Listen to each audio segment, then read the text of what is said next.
Muy buenas noches, bienvenidos al primer programa oficial de Tribuna Legal. Hoy tenemos un programa muy especial porque vamos a hablar de algo que azota a muchas familias en nuestro país, la obligación alimentaria y qué pasa cuando no se cumple con ella, aparte de las principales causas de divorcio en el Perú, lo que son el adulterio y la conducta deshonrosa. Para esto nos van a acompañar dos reconocidas abogadas especialistas. Hola, ¿qué tal? Soy abogada Alejandra García y soy defensa técnica en materia penal.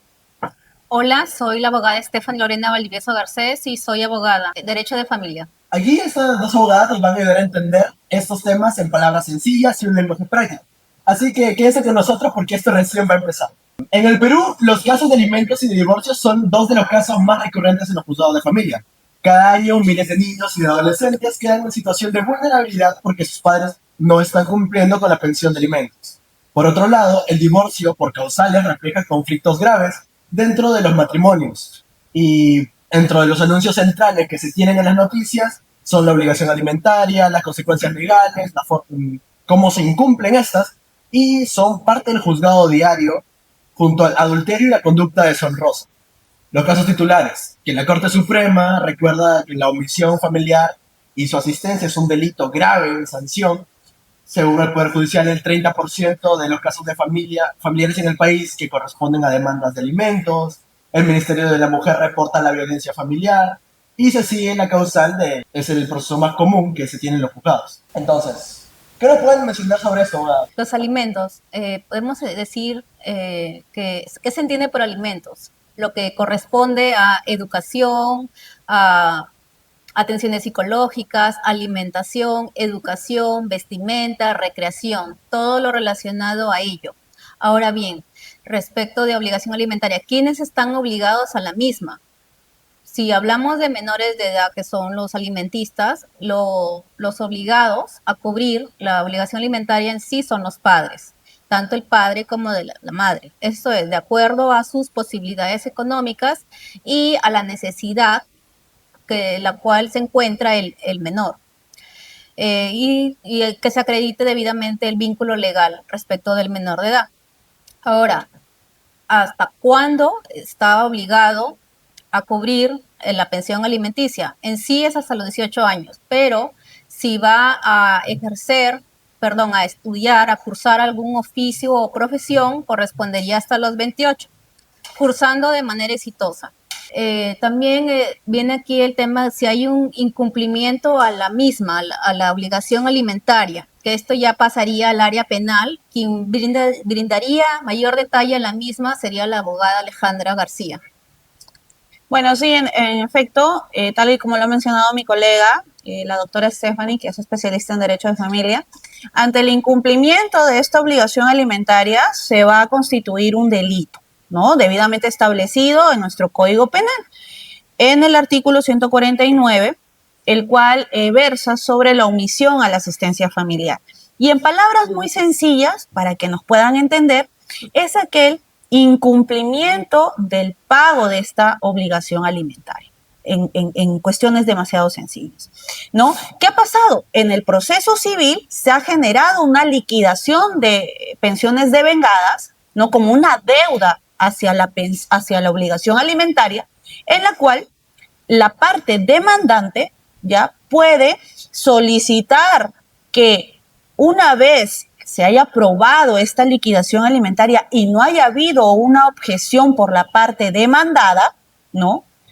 Puede aprobarse y posteriormente, si es que vuelvo y reitero, si es que no ha habido ninguna objeción, ya podemos solicitar allí la remisión de las copias o de las principales piezas procesales al Ministerio Público. Y ya en el fuero penal ya es otro cantar, ¿no? Por así decirlo. Ya el Ministerio Público investiga a esta persona que ya deja de ser parte demandada a ser parte imputada en un proceso inmediato. No va a haber acá nada de diligencias preliminares, ¿no? Que normalmente se realiza en este tipo de procesos penales, pero no, porque ya tenemos todos los actuados, una resolución que ha sido incumplida y que trae como consecuencia este proceso de juicio inmediato, ¿no? Se van a desarrollar dos audiencias muy puntuales, una de juicio inmediato y otra de juicio oral, y ya cuando estamos en la audiencia de juicio oral, y esto es lo que normalmente cuando la gente ya se preocupa, ¿no? Dicen, doctora, no me presenté en la audiencia y estoy declarado reo contumaz. No, es que en efecto, la gente no sabe las consecuencias que acarrea que tú seas investigado por un proceso de omisión a la asistencia familiar. Puedes ir preso. Lo dice, no lo dice la defensa, no lo dice la abogada, lo dice en nuestro Código Penal. Está considerado como un delito.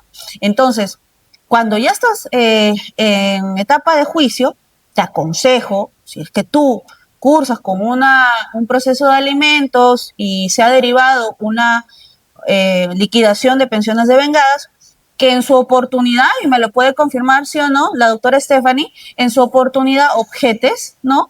Esa liquidación con la finalidad de que sea un poco menor, y si logra pasar al fuero civil, al fuero penal, sea mucho menor el pago de esta liquidación, puedas cumplir con ello y finalmente no te vayas preso, ¿no? Y en realidad es un tema bastante bonito, es un tema bastante bonito, es un tema que pasa a diario en nuestra sociedad. Hoy en día, como bien lo has dicho, las personas vienen siendo partícipes de procesos tanto civiles como de alimentos, ¿verdad? Y también como partes denunciadas en procesos de omisión a la asistencia familiar. Pero tampoco es la idea que te vayas preso. Pues, Claro, ¿no? la idea nunca es que se vaya preso. No, entonces, Una pregunta así como parte de ignorante. Siempre se ha escuchado de que el padre tiene que ser el que paga, pero puede ser la madre la que da la pensión alimenticia en ciertos casos, ¿no? Claro. ¿Qué dices? El trabajo doméstico también forma parte de una contribución al hogar, al sostenimiento del hogar y del menor alimentista. Pero si el menor ya no cuenta, por decir, está estudiando, la madre no se va a dedicar 100% al hogar. Tenga oficio o profesión, de alguna manera debe de contribuir distintamente al trabajo doméstico que pueda ejercer en el mismo. No le quita, no le resta obligaciones alimentarias al hogar, en especial a los hijos alimenticios. O sea, igual puede ser demandada, puede ser padre o madre, puede ser demandada. Y no solamente el padre o la madre. En realidad, si tú eres una persona mayor de edad, pero que te encuentras, digamos, con alguna afectación que te impide ejercer tu propio sostén, tú también, inclusive siendo padre, por ejemplo, ¿no? Adulto mayor, puedes exigir alimentos a tus hijos.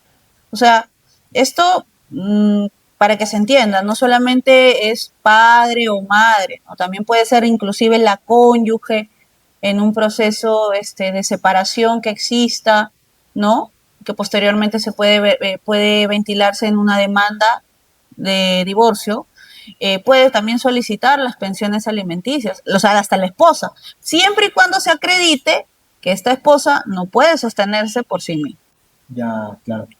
Entonces, Para agregar, debe acreditarse su incapacidad física o mental de la cual adolece para que en su demanda de divorcio, digamos, invoque de una protección accesoria que sería su obligación de alimentos a su favor. De igual manera, así se llega a cumplir la mayoría de edad de los hijos alimentistas, también así no esté estudiando, cursando algún oficio o profesión y no cuente con ello, los obligados tienen todas en sí la mayor obligación de contribuir a cubrir los alimentos en todo el sentido de lo que corresponda, toda vez que no puede hacerse valer por sí mismo y necesita de alguien. Ahora, respecto del orden de obligación alimentaria, se puede decir en los hijos alimentistas, entre el cónyuge, ascendiente, descendiente, entre hermanos también va el orden. bueno, ¿y cuánto tiempo tiene que pasar para que haya una denuncia penal por la omisión?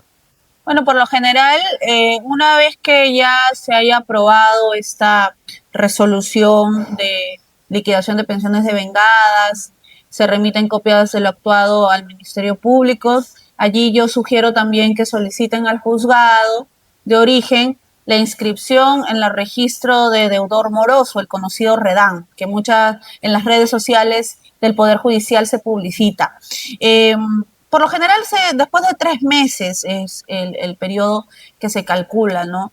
Pero no vas a esperar tampoco 3 meses. Te digo que por lo general son 3 meses, ¿no? Pero ante el incumplimiento, ya teniendo la resolución de la, ¿cómo se llama? De la resolución del auto que admite la demanda, desde allí empieza ya a calzar no solamente lo que se va a ventilar en el proceso de alimentos, sino también la medida cautelar de asignación anticipada. Y posterior a la sentencia, tú calculas ese periodo también, cuánto es, una vez notificado claramente, ¿no? Como bien lo puede precisar la doctora Stephanie, una vez notificado la sentencia, ¿desde cuándo? Desde que se notificó el auto admisorio con la asignación anticipada. O sea, tú haces, y esto a razón para que la gente conozca, como un cuadrito de Excel para que tengas mejor mapeado cuántos meses te debe. Vas a poner allí cuándo se emitió la resolución que admite la demanda, se verifica allí también la medida cautelar de asignación anticipada, desde qué mes y cuánto era. Y posterior, después de la sentencia, también notificada, porque se entiende que tiene que ser notificada las resoluciones judiciales en el domicilio procesal o en el domicilio real de las partes, vamos a calcular por mes cuánto es lo que se ha deudado. Y allí va a arrojar un total, ¿no? Eso es, así Claro. se trata. Y para hacer esta demanda, aparte de qué pruebas necesito, ya digo, ¿dónde la puedo hacer? El competente es el juzgado de paz letrado. En la demanda se tiene que acreditar el vínculo, que es la partida de nacimiento, en el caso de un menor alimentista, los gastos, si es que está en el colegio, también lo que corresponde, constancia de estudio, certificado, también de alimentación, de salud, acreditando las mismas, todo lo relacionado a lo que se está cubriendo, las necesidades básicas del menor, porque el criterio del juez para fijar la pensión de alimentos es en base al vínculo legal, a las necesidades básicas del menor y más aún con las posibilidades económicas del obligado. Por eso es necesario contar con un buen abogado desde el inicio, desde la presentación de la demanda, porque es muy importante, porque en la misma también, como lo dijo la doctora Alejandra, también se puede invocar la medida cautelar de asignación anticipada.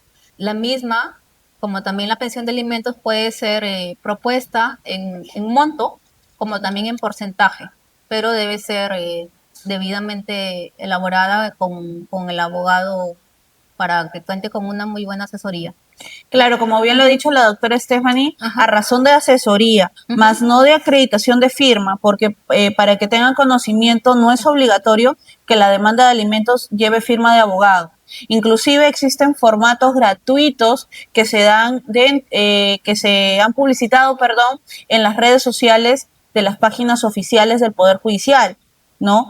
Y tú lo puedes llenar, en caso no cuentes con un abogado, ¿no? Puedes llenarlo y se tramitará. De todas maneras tiene que tramitarse, es tu derecho. Y es más, o sea, lo ha dicho la doctora Stephanie, más aún tratándose, si el caso fuera tu caso, de un menor de edad, tú tienes que ejercer tu deber como padre de vigilar por los alimentos de tus menores hijos, ¿no? No es obligatorio la firma de un abogado en una demanda de alimentos, más sugerimos, ¿no, doctora Stephanie, que seas asesorado por un abogado. Claro, y en el caso de que una madre esté fuera del país con sus hijos, ¿no? Y desea pedir el divorcio, ¿hay alguna forma distinta de hacerlo que sea en el juzgado de nuestro país? ¿Se tiene que hacer un viaje? ¿Alguna de estas cosas? Y pedir la pensión de alimentos para fuera del país, ¿hay un proceso distinto? Respecto del divorcio, como mencionabas en el último domicilio conyugal, te referías a la madre que está habitando con sus menores hijos en otro país, pero el demandado está aquí en Perú. Claro. Ahora, la señora tendría que en su país interponer una demanda de alimentos y aquí se le notificaría vía exhorto. Y las audiencias pues serían virtuales, que conozco muchos casos que se han llevado a cabo, pero con mayor razón, de tratarse de una situación, como se la mencionamos, necesitaría también el interesado o el obligado en frente de situación contar con una adecuada asesoría, porque conozco casos que pasan por la ligera aquella situación y terminan totalmente perjudicados. En caso uno aparte, ¿no? Si el padre o la madre que está recibiendo la pensión, la otra contraparte se da cuenta o le llega notificación de que no se lo está gastando en los hijos, ¿hay alguna forma de contrademanda? ¿Cuál es la forma de hacerlo? La pensión no está llegando a los hijos, sino que está gastado por la otra parte. Bueno, en ese sentido, yo considero que allí lo que tienen que realizar es una denuncia por desobediencia a la autoridad, ¿no? Porque las sentencias justamente tienen carácter de cosa juzgada, las partes están obligados, perdón, a corresponderlo, a ejecutarlo, y las autoridades tienen que prestarnos justamente el respaldo de que esto se pueda llevar a cabo. Si no se está llevando a cabo como tal, entonces te correspondería pues denunciar por desobediencia o resistencia a la autoridad judicial, ¿no? Básicamente. Claro, ese sería de punto de vista penal, que es muy bueno, muy acertada la opinión de la doctora Alejandra. Ahora bien, respecto del tema civil, en especial familia, si es que el dinero destinado al menor en realidad está en la vida diaria, está, pero para otros fines, que no es para cubrir las necesidades básicas del menor, pues el perjudicado podría invocar la demanda de reducción de alimentos, acreditando lo dicho, porque en el derecho es así, lo dicho, lo alegado, lo acredita mediante carga de la prueba, la misma que los medios probatorios deben de ser contundentes, idóneos y pertinentes según el proceso en el que uno se encuentre y según la demanda o petitorio, pretensión principal o accesoria que se esté invocando. Sí, y no solamente eso, yo creo que hasta podríamos denunciar, doctora Stephanie, debería también ventilarse la posibilidad de denunciar también por violencia económica, porque hoy en día la ley 30364, que es la ley de violencia en contra, de erradicación de la violencia en contra de la mujer e integrantes del grupo familiar, ampara distintos presupuestos, ya no solamente la violencia física o la violencia psicológica de la que todo el mundo tenía conocimiento, sino también ahora existe la violencia económica y la violencia judicial. Entonces, consideraría, ¿no?, como defensa técnica también poder plantear una denuncia por violencia económica en agravio de un integrante del grupo familiar, ¿no?, que sería en este caso los hijos. Claro, porque el dinero que está destinado para pensión alimenticia, que sea destinado para otros fines, están manipulando un dinero para cual no fue fijado. Exacto. Y quien lo fija es una autoridad, es el juez, quien puede ser de alguna manera también ratificado por el órgano superior jerárquico, que es un mandato judicial. Y si la persona está dando otros fines a lo cual el juez lo estableció y lo fijó, la persona está infringiendo a lo establecido por ley. Claro, usted mencionaba de prueba contundente. En el caso de no tener una prueba contundente, más que mi saber de que no se lo está gastando, ¿cómo podría hacer la denuncia? Ya, por decir, en la demanda de alimentos, el menor está cursando estudios de educación inicial. En inicio alegaba que lo había inscrito en un colegio particular con una pensión de alimentos, por decir, de 500 soles mensuales. Sin embargo, cuando ya cuenta con una sentencia firme y consentida por un monto establecido de pensión de alimentos, decide cambiarlo de colegio. O sea, esto quiere decir que indujo en error al juez. Y en base a ello, se fijó un monto un poco más alto.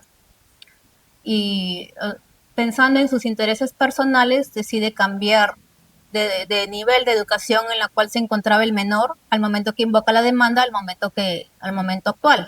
Y está obrando de mala fe, pues el juzgado es el que debe determinar, hay que acreditar.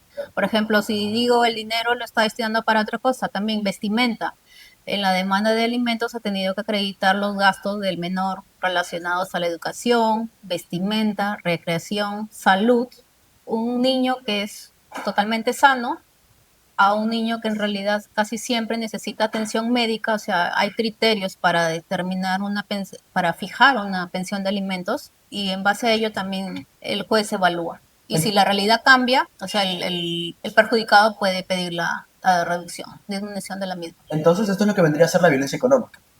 Sí, o sea, si tú no le das el fin que tenía o tiene la razón, la justa razón de ser de los alimentos, lógicamente estarías ejerciendo violencia económica en agravio de la persona quien merece alimentos. ¿Sí me dejan? Usted mencionó dos tipos de violencia más. ¿Podría ahondar un poco más en eso? La violencia física y la violencia psicológica, ¿no? Esos son también temas muy, muy controversiales y del día a día en nuestra sociedad. Hoy en día estamos viendo, somos parte de inclusive proyectos de ley, justamente a razón de las denuncias falsas, ¿no? Que se realizan a estas personas que supuestamente violentaron a otras y se está viendo este tema en el Congreso. Está bastante interesante de estudiarlo, ¿no? Yo soy defensa técnica en varios procesos de violencia familiar y yo de verdad recomendaría y aconsejaría a la población de que ante una eventualidad de violencia familiar no se queden callados, ¿no? Y denuncien a las autoridades competentes, ¿no? A la comisaría de la familia o a la comisaría más cerca de tu jurisdicción. Pero no solamente eso, ¿no? También yo creo que no solamente es un tratamiento que se ventila, digamos, en la policía o en este escenario de penal. Yo creo que también debe existir mucha asistencia no solamente familiar, o sea, por otros familiares, pero siempre el que es violentado tiende a callarse, ¿no? Y a guardar silencio. Entonces, sugiero también que los familiares estemos atentos a lo que puede pasar dentro de este contexto familiar, porque créanme que es muy común que no se sepa diferenciar un escenario de conflicto intrafamiliar de otro de agresiones en contra de los integrantes del grupo familiar. Es muy distinto un conflicto intrafamiliar que un contexto de violencia familiar, y es la reiterancia, ¿no? Y distintos presupuestos que se manejan dentro del artículo 6 de la ley 30364, como son la relación de confianza, la relación de responsabilidad, la relación de poder, que tienen que estar enmarcados estos supuestos dentro de este escenario, de tu caso en particular, porque si no, lo más probable es que no forme parte de agresiones, sino más bien sean parte de un conflicto intrafamiliar, y allí pues lastimosamente no prospera una sanción punible, ¿no? Sino más bien como una llamada de atención por parte del órgano jurisdiccional a que soluciones tus conflictos y así. Por otra parte, en el caso de la violencia, las denuncias falsas, porque muchas veces se le dice, he escuchado por parte de que soy mujer, a mí me van a creer que tú me has golpeado, soy mujer, a mí me van a creer que tú me has hecho esto. O sea, ¿qué se puede contar en esos momentos? Yo como, por ejemplo, como hombre que es denunciado por una violencia familiar falsa. Bueno, yo considero que si tú eres hombre y eres denunciado falsamente, no te quedes callado. Ahorita ya se está, como bien lo he indicado, viendo este tema ya a razón de una posible ley, lo está planteando un congresista, Muñante. Hay que estar atentos a lo que se desarrolla, pero sugiero que seas asesorado por un muy buen abogado y que en el transcurso de las investigaciones se logre el archivo definitivo de la causa por la cual se te investiga, ¿no? Es muy común que las mujeres denuncien a los hombres por hechos falsos, pero también, y doctora Stephanie, de repente también en el ámbito de familia puede usted darnos una opinión. Así como es muy común, también es muy común que tú posterior a ello querelles, ¿no? Por un hecho justamente falso, que se te atribuye a la comisión, perdón, de un hecho punible o de una situación falsa, y tú puedes querellar también a esta persona, ¿no? Eso es muy cierto. Hoy en día, sí, en el Congreso hay un proyecto de ley a propuesta del congresista Alejandro Muñante que busca sancionar con prisión las denuncias falsas. Lo que pasa es que la ley 3036-4 adolece de ciertas deficiencias, la cual en realidad, en la vida diaria, es fácilmente manipulada, porque es suficiente la declaración del supuesto agraviado más su informe psicológico del CEN. Y basta que conste afectación psicológica y con ello, entre comillas, ya es suficiente para que el fiscal la acuse por violencia psicológica. Desde ya, ante esa situación, pues la víctima también que le están alegando ese hecho tan grave, debe contar con una adecuada asesoría desde un inicio.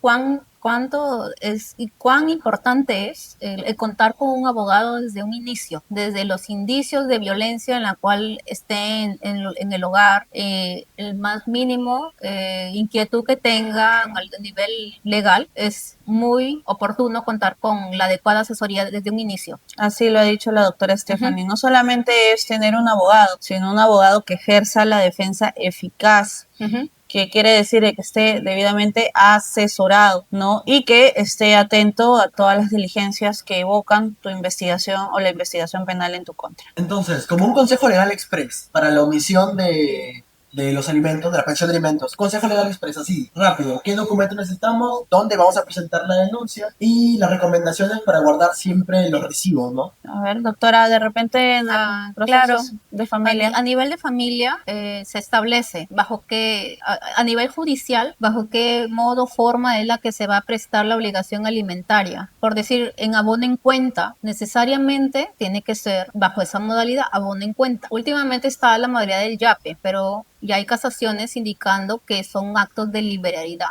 que no restan, disminuyen, ni tampoco reemplazan la obligación alimentaria mediante la cual se fijó, ni ningún otro modo. Esa es la única manera de cumplir la obligación alimentaria. Ahora, si la parte demandante indica que hay un incumplimiento frente a la misma, debe acreditar que no se está cumpliendo con lo mismo. Es decir, se puede proponer pensión de alimentos devengadas, indicando el tiempo aproximado por el cual el obligado no ha cumplido, y se le va a correr traslado al mismo durante un plazo determinado. El juez lo realizará y tiene que pagar, y si él indica que ha estado cumpliendo de distinta manera la acordada, pues bien difícil es que el juez lo valore adecuadamente. Claro, o sea, un consejo legal express es, si te dice la sentencia que tú deposites la pensión de alimentos en cuenta, deposítala en cuenta. Si te dicen que tú cumplas a razón de tu descuento por ley, si has variado de trabajo, pues entonces informa al juzgado para que se te haga el descuento como corresponde, ¿no? ¿Y por qué? Porque si no, ya sabes, puede estar sujeto a una posible eventualidad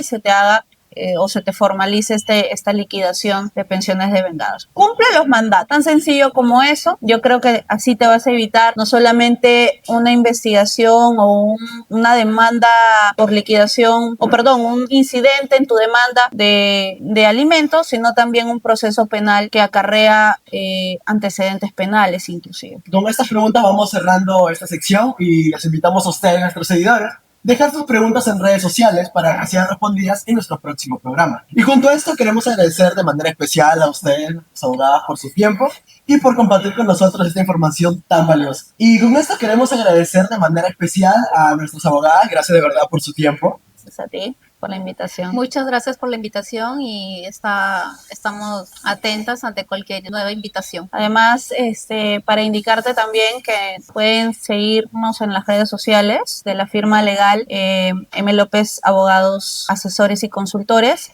También pueden seguirnos en TikTok, también pueden seguirnos en Instagram. Estamos en todos lados justamente para poder impartir asesoría a quienes soliciten nuestros servicios legales.